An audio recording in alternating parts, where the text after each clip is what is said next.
Whoops. Zigzop. Wait, how do I know the color of the text? Zigzop was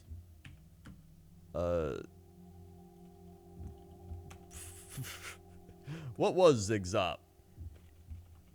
Zigzop reached for his bottle of 1433 Cabernet. Gobtown Cabernet. His crusty fingers wrapped around the glass as he chugged it.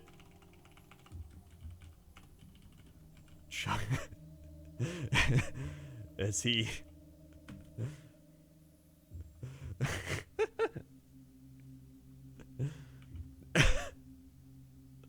as he placed the bottle up to his green lips and chugged until he felt no pain. All right, let's see where this takes us. He tossed the empty wine bottle into a trash can, which was just outside a dingy tavern that had seen better days. "Cha!" he exclaimed before wiping his mouth with the back of his hand. "Cha! Cha!" Keep it going. After locking eyes with an elderly man who happened to be looking in Zigzag's direction from across the bar, the goblin quickly turned away. "Where are you going?" asked the old guy. "I gotta make a pit stop," replied Zigzag, making sure to keep his hands where the old man could see them. "You wouldn't believe what I found in this dump." The goblin slammed another chair down on the floor, sat down, and grabbed his knees so hard it made him wince. His head started spinning as he thought about all the things that had transpired over the last few hours. It wasn't easy being a hero these days. It began when Zigzag awoke from a deep slumber. A light tap on the door startled him awake, and for a moment he thought he'd been dreaming. What?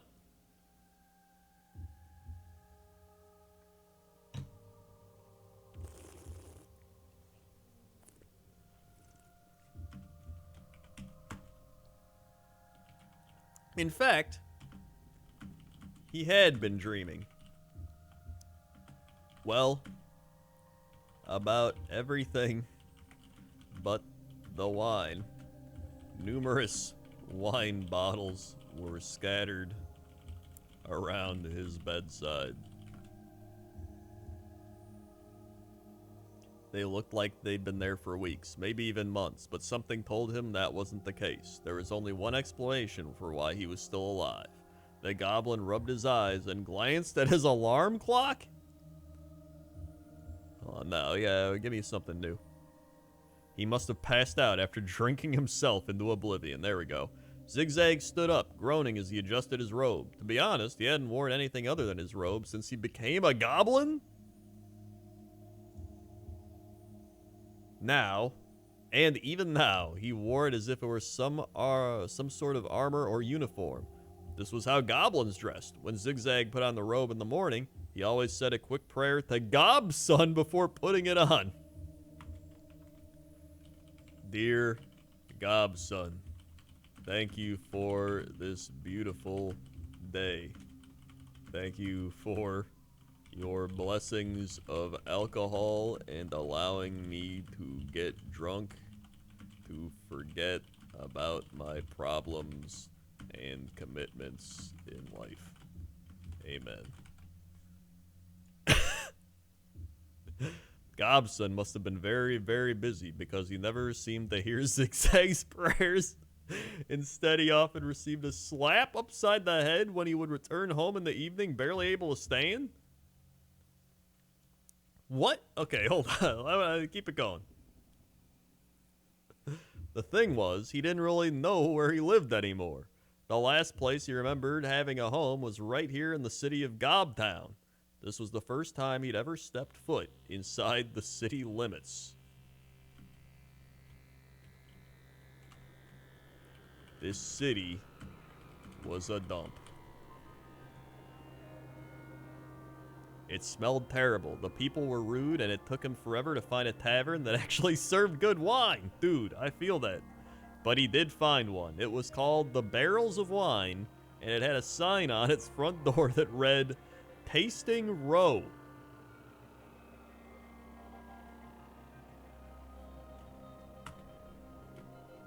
Zigzag walked into the Barrels of Wine bar and asked what Tasting Row was.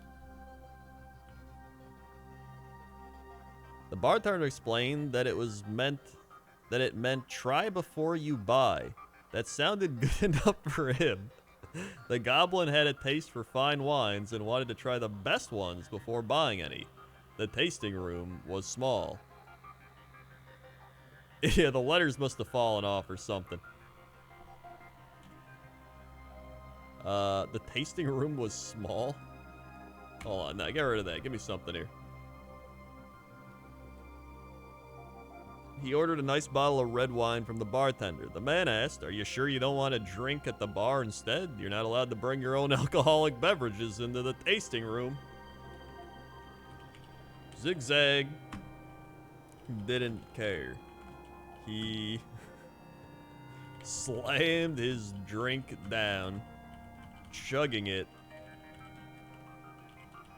before moving on to the tasting room. There weren't many customers in the tasting room, and Zigzag noticed that most of them were regulars. At least, they all knew each other. A group of dwarves sat by themselves, and Zigzag introduced himself to the group. "Hey, my name is Zigzag. What are all of your names?" "We're all named after our favorite wines," said one dwarf. "I'm Vinesburg. This is my friend Winesap," added a second dwarf.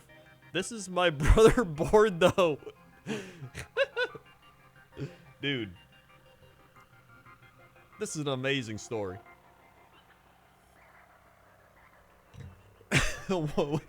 Winesap, Bordeaux, and Vinesburg. These are the true dwarves. Let's see what the AI comes up with next. "And this is my sister Merlot," said a fourth.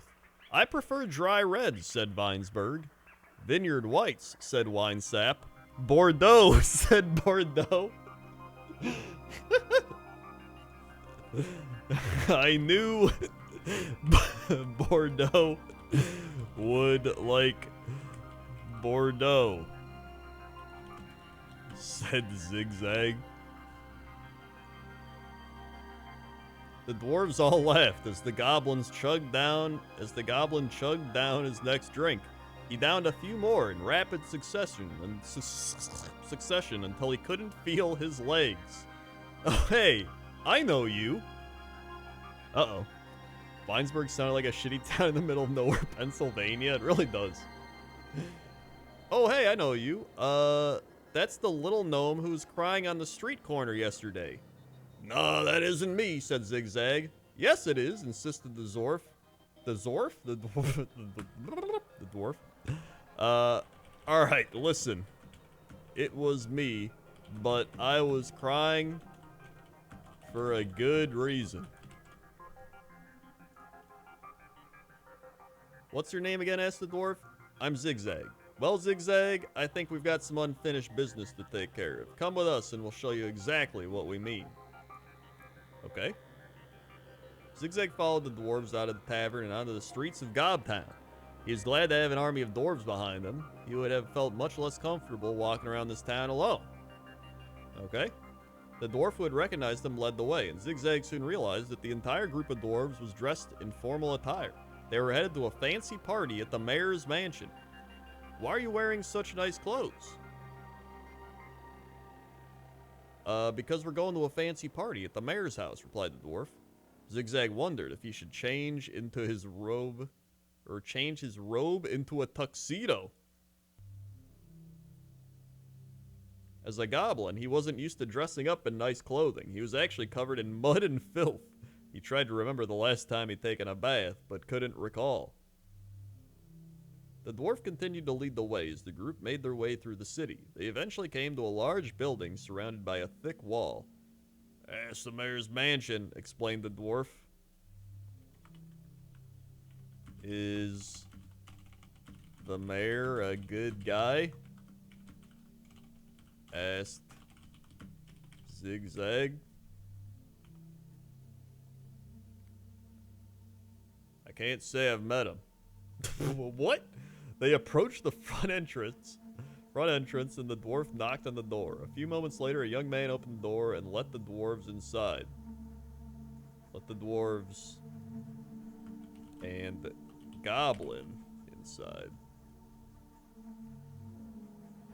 "Who are you?" asked the mayor's son. "My name is Winesap. These are my friends Merlot and Bordeaux," said Vinesburg. Wait, what?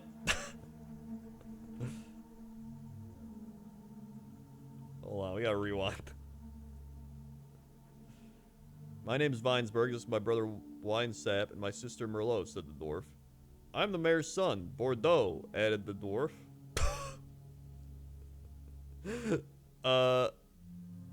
I don't think Bordeaux's the mayor's son. Hold on, rewind. "I'm the mayor's son, Sam. Nice to meet you, Sam. Thank you for coming to the party. We're happy to be here." Sam led them into the house, and the dwarves sat down in the living room while Zigzag went,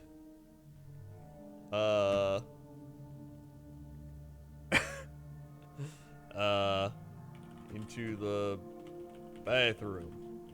He had to pee very badly from drinking so much wine. The mayor's son handed Zigzag a towel and pointed to the shower that was off to the side of the bathroom. Zigzag took the towel and ran a soapy finger around his mouth. What?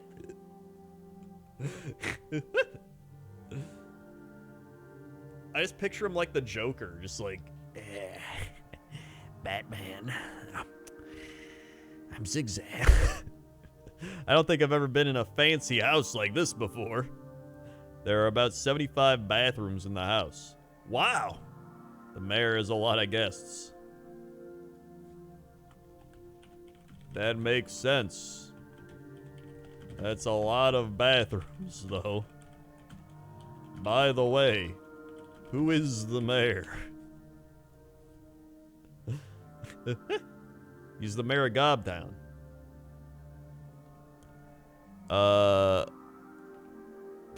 Sure, I'm gonna delete that part. Zigzag entered the bathroom, took off his robe, and hopped into the shower. He soaked up the hot water as it poured down on him. He closed his eyes and concentrated on his breathing. He wondered if his fellow heroes were doing the same thing. He needed to catch up on some sleep. Things have been pretty crazy lately. After showering, Zigzag dried himself off, slipped on a pair of pajamas, and returned to the main area, looking for the dwarves. He found them chatting with the mayor's daughter, who was a beautiful elf princess. She was also the mayor's wife. All right, okay, we've reached anime territory. We have reached anime territory.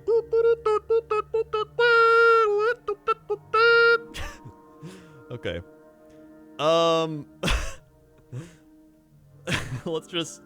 Let's delete that part. "Hello," said Zigzag. "Hi, Zigzag," said the dwarf girl. Wait, dwarf girl? Said the elf girl. There we go. "How are you?" she asked. "Good. Can I get you something to drink?" "I'm good, but thanks anyway." The dwarves introduced themselves to the girl, and Sam left to go help prepare for the mayor's party. The elves told Zigzag that they were all going to dance together at the party. Wait.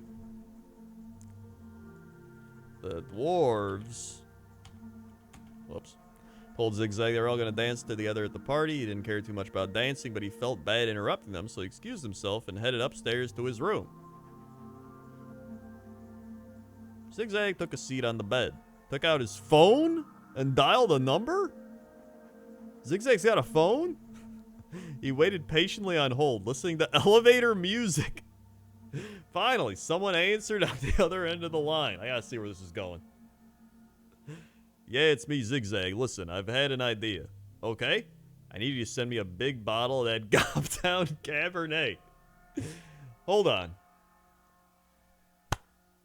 So Zigzag went up to his room, pulled out his phone, dialed a number, waited on hold while listening to elevator music, and then was like, hey, it's me, Zigzag. And they're like, okay? And he's like, send me wine. We gotta see where this goes. Do you know where I can buy it? Oh! Okay, new scene. Zigzag woke up in a cold sweat, shaking uncontrollably. His heart raced and his body was drenched in sweat. For a moment, he feared he might have a heart attack. Uh-oh. We were in an inception. This was a double dream.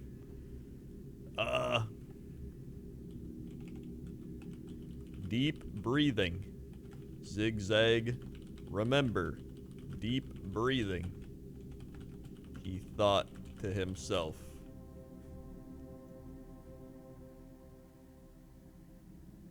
Slowly, the goblin calmed down and regained control of his thoughts. He lay back on his pillow, replaying the events of the past night in his head. His friends had been murdered in the tavern, and he had failed to save them.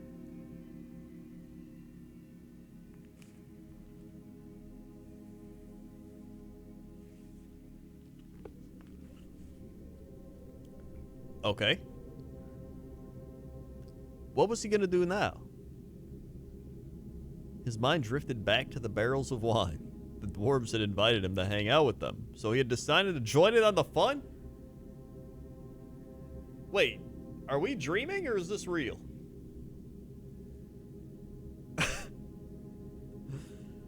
He was unsure of what he was getting himself into, but figured he would just ask questions along the way. And he learned a lot. The dwarves seemed like regular guys. They drank a little too much every now and then, but they were harmless. Zigzag himself loves to drink.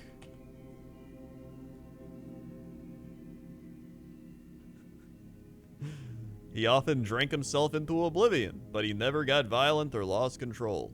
These dwarves were different. They seemed to go crazy when they drank. Zigzag thought it might be worth checking out the barrels of wine. Dude, are we like looping this? Maybe he could make some new friends there. The more friends he had, the better. He rose from bed and headed downstairs to grab some breakfast. As he walked down the hall, a smell of fresh coffee wafted through the air. Hold on a second, he thought to himself. I live alone. Who made coffee? Zigzag entered the kitchen and saw a coffee pot sitting on the counter. He picked it up and read the label. Barrels of wine coffee. The goblin looked around the kitchen and spotted a cup filled with coffee. He grabbed it and took a sip. It tasted great. Who the hell is making my coffee, he thought. Zigzag placed the coffee back on the counter and walked into the living room. He noticed a note written on a piece of paper lying on top of his microwave. The goblin picked it up and read the letter. Dear Zigzag, welcome to my home. I hope you enjoy your stay. If you need anything, please let me know. By the way, I have something very special planned for tonight. I've spent a lot of money on it, so I hope you will come and celebrate with me. What? Look forward to seeing you at the party. Sincerely, Elias. Zigzag put the note back on the table and headed to the front door. He stepped outside and heard a loud noise. He turned around and saw a huge box being carried up the stairs by two giant purple monkeys. Two giant purple monkeys.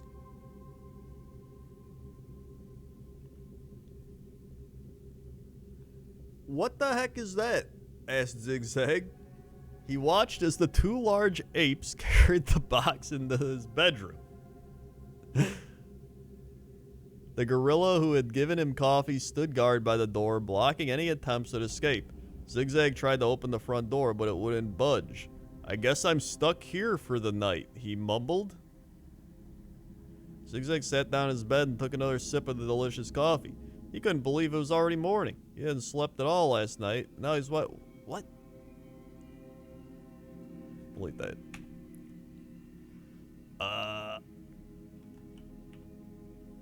He decided to open the huge boxes the monkeys brought in. He pulled out a large suitcase filled with cash, dozens of bottles of wine, and a handful of gemstones. I guess Elias really does have connections, said the Goblin. This should be enough to buy everything on my list. What was on Zigzag's list, you might ask? Well, it was quite simple. He wanted to find his old friends and make sure they were safe. He also wanted to help people get rid of the orcs, trolls, goblins, and other monsters that roamed the land.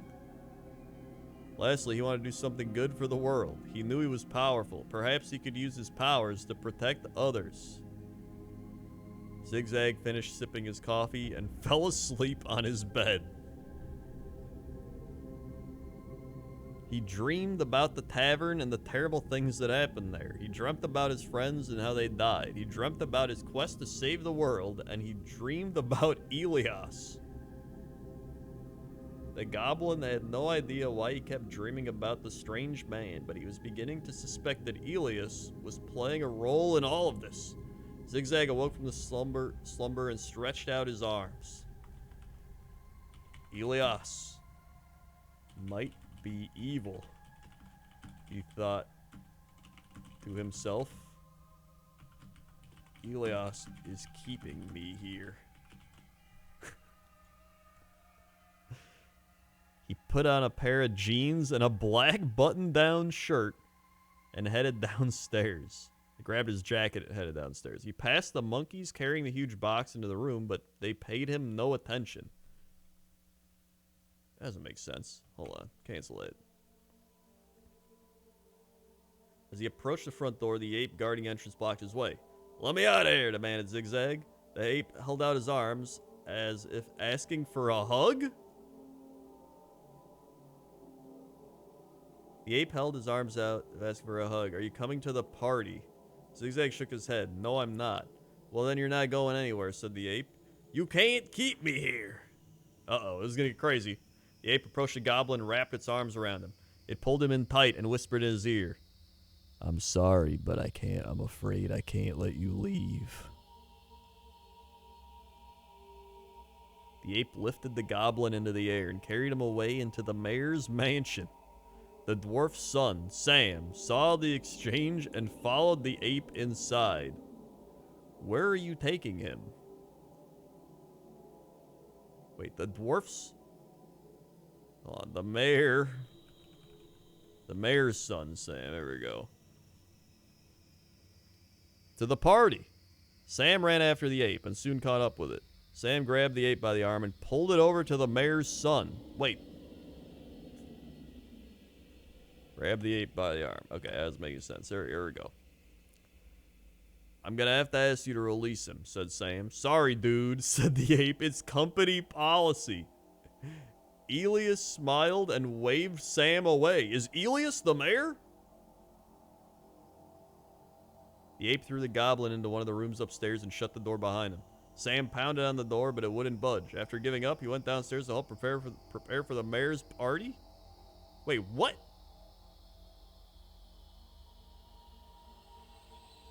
Hold on.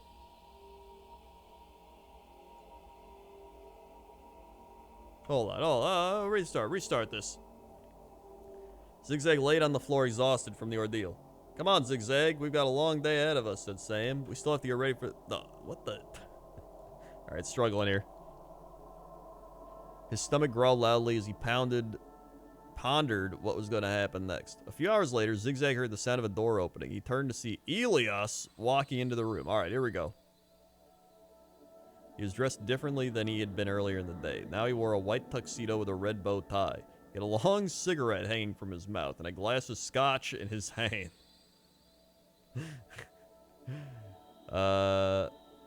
Zigzag noticed a ring on his finger. It was a simple band of gold with a single diamond on top. "Welcome to my home," said Elias. "I'm glad you came." I mean... I guess. Are you the mayor, Elias? Yes, I am the mayor, and I assume you are familiar with the mayor's son, Sam. Yeah, I met him earlier. Good, because you need to take care of him? Why? Because I want you to kill him?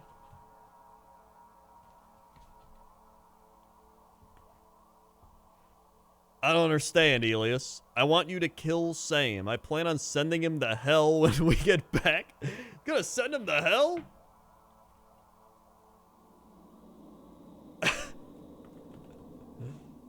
Hold on, who's the goblin god again? Gobson. Only Gobson can send people to hell.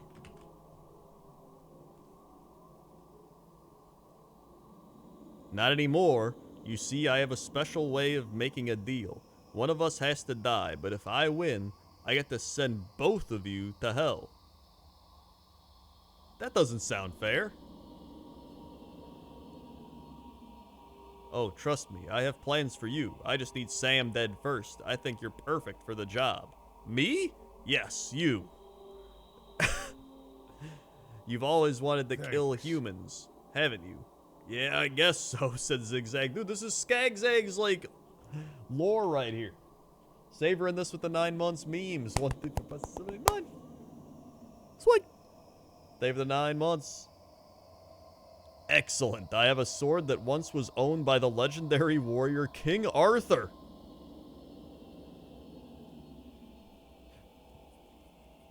The blade is capable of slaying an entire army of knights. It's yours if you help me kill Sam. Wait, is this true? Elias handed Zigzag a glass of scotch. The goblin took a sip and almost spit it out. It was awful. So you're telling me that King Arthur used to drink this stuff? Of course. In fact, he drank nothing but this. Why didn't King Arthur drink wine?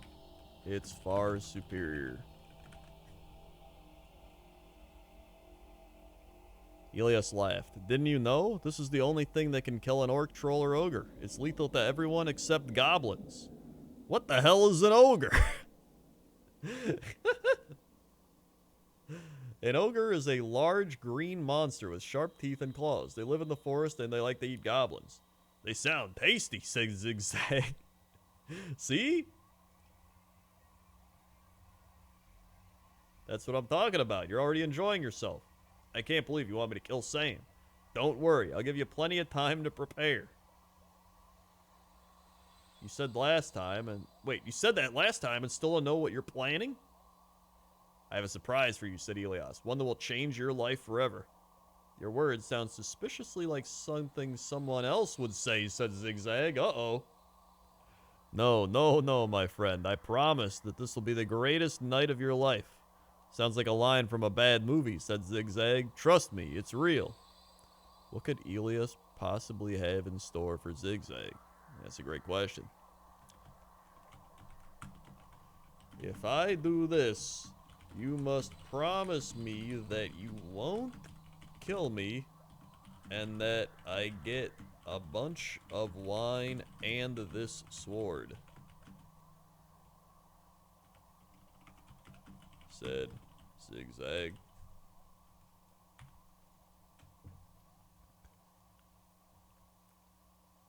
Those are my terms. If they aren't acceptable, I suggest you return to your room and wait for Sam. Zigzag thought about it. Fine, I accept your offer. Great. Then it's time for you to meet your new master. What?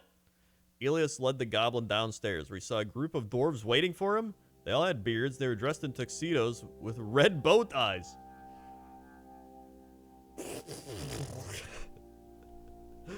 These are my best friends, my closest companions. We call ourselves the Barrels of Wine. We love to drink, and we've had many adventures together.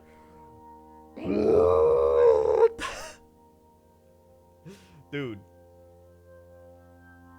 Was my dream real, or were my real dreams? They're the mafia. Some of these men are married and have children. Elias pointed to a dwarf with a red beard. This is Skippy. He loves women and booze. He's also the town drunk.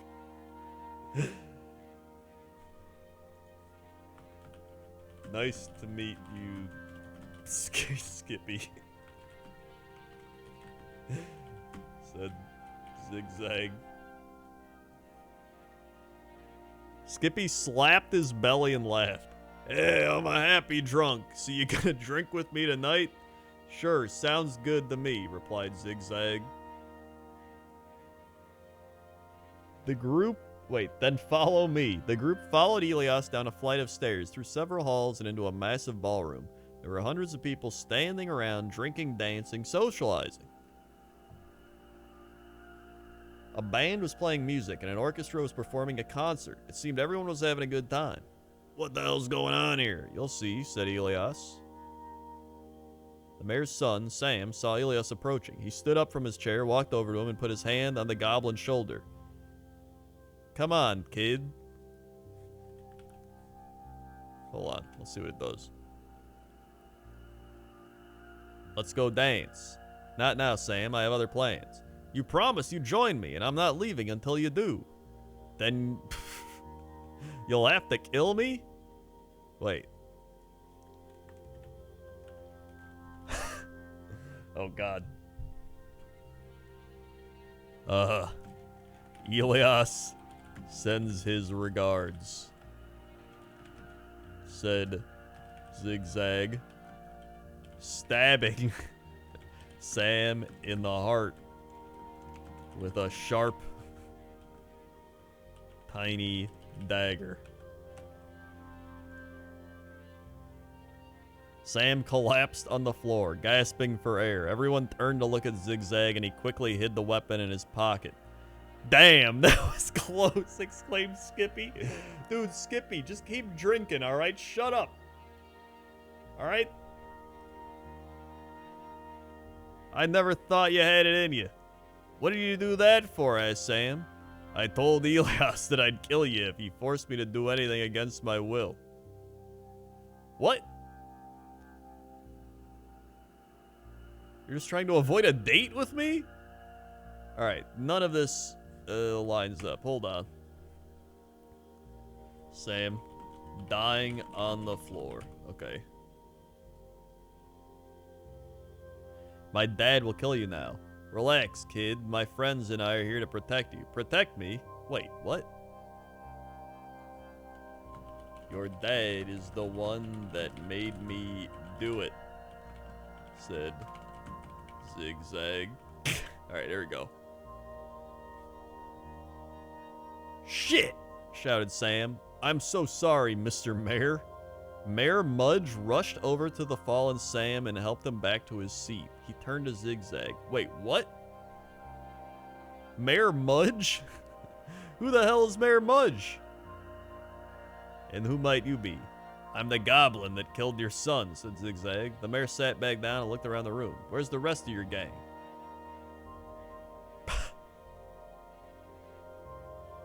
Wait. Wait. Hold on.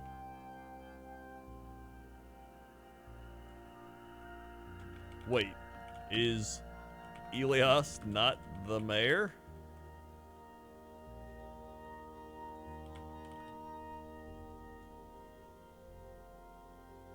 No, he's the mayor, but he's not supposed to be here. He sent me to spy on you.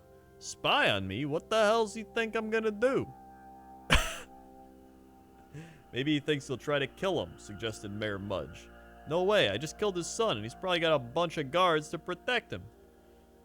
What? Redo that. Who cares, said Skippy. We're gonna party. Let's drink to our hero and toast to his courage. Skippy poured some wine into a glass and gave it to Zigzag. Hell yeah, Skippy, let's go! The goblin drank deep and almost spewed it back up. It tasted like vinegar. Is this really wine? I thought elves liked their wine sweet. Hey, elf wine's sweeter than this, said Skippy. Goblin wine isn't very popular, so most elves prefer something more refined. Zigzag placed a napkin on his mouth. Wow, I'm not sure I can finish this. It's horrible. You're not missing much, said Skippy. Give it a few minutes, it'll start tasting better. Zigzag took another gulp of the wine and spit it out.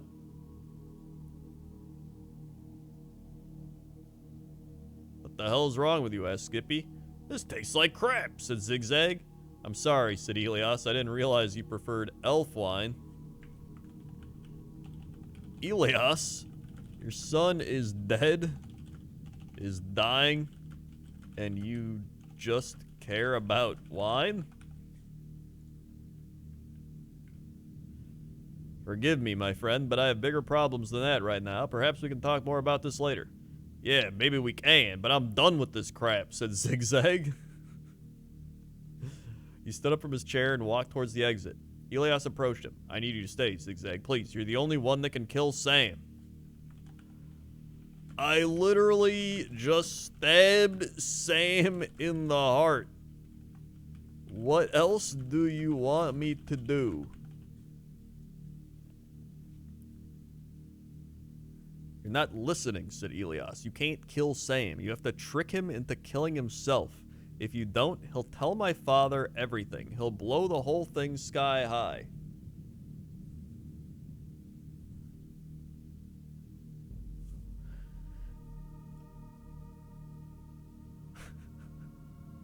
How do you expect me to do that, asked Zigzag? Do you remember how you killed those goblins in the mine? Yeah, I got mad and punched them in the face. Exactly, said Elias. That's what you have to do. Get angry, punch Sam in the nose, and make him bleed. After he bleeds, he'll pass out, and he won't be able to talk for a while. Use that time to kill him. Why me? That doesn't make... He has to kill himself. Hold on. Rewind. Please, just pretend that he attacked you. Don't insult me, Elias. I don't know how to keep up my act. Just pretend. No. Retry. Give me one more. You need to be the one to put him in the ground. I need to keep my word. Why? Because I won't be able to send you to hell if I don't. Well, screw you, Elias. I'm done with this shit, said Zigzag as he broke a wine bottle on the table and used it to stab Elias.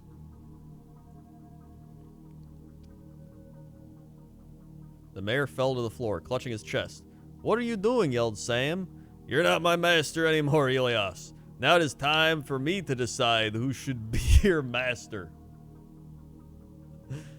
Because I am betting on me.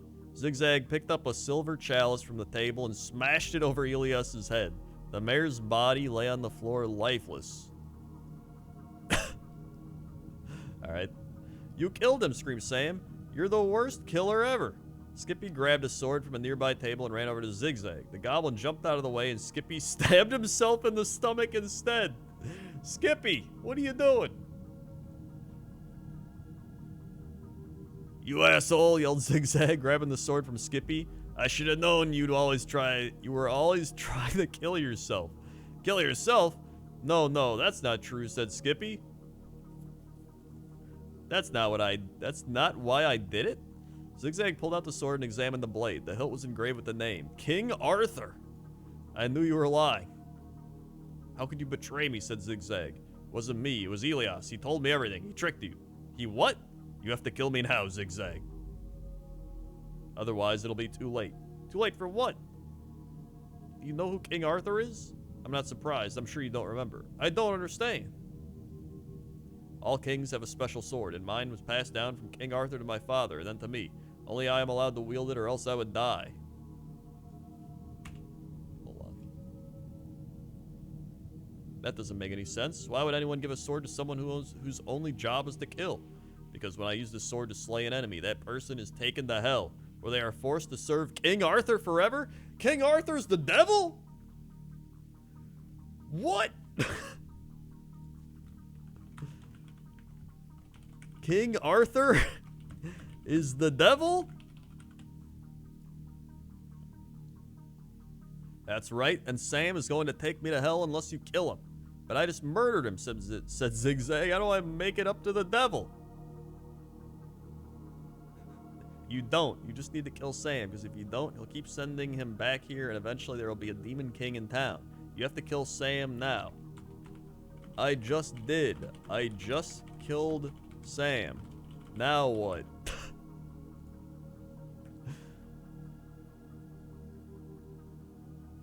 Now you need to bring me his head. Why do I need to bring his head?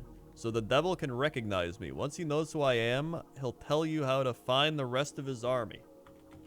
Zigzag walked over to Sam's lifeless body and cut off his head, bringing it back. He dropped the head next to Elias's body. Good boy, said Skippy. You did good. Now I'll make sure you get a big reward before you go to hell. Skippy took a bottle of water from his pocket, threw it at the body, and said, pour the blood in the grave. A pool of red liquid began to seep out of Sam's body and falling to the floor. What happened to him? Asked Zigzag. He died saving the world, said Skippy. He sacrificed himself so that you wouldn't have to. I guess he was a good guy after all, said Zigzag. See? That's what I'm talking about, said Skippy. He'd want me to say that, and I'm always right. Skippy walked away, leaving Zigzag alone with the body.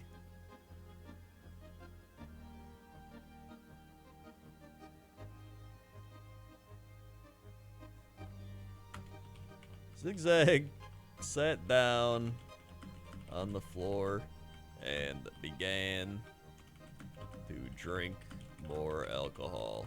What the hell just occurred?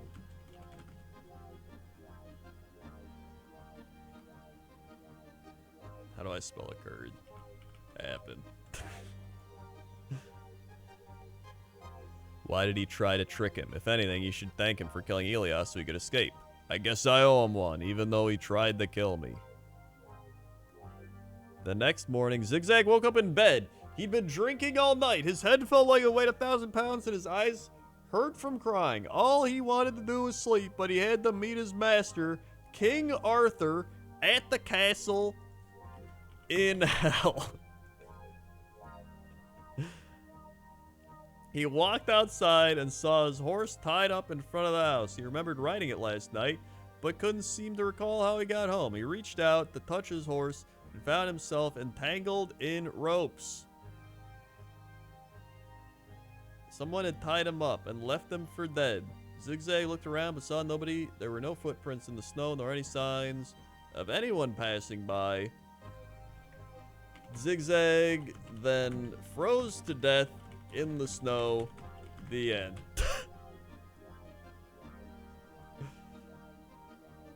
After the events of Zigzagger's death and life, Skippy and Zigzag went on to have many adventures together. They traveled the world, fought against evil, and made lots of money. There it is.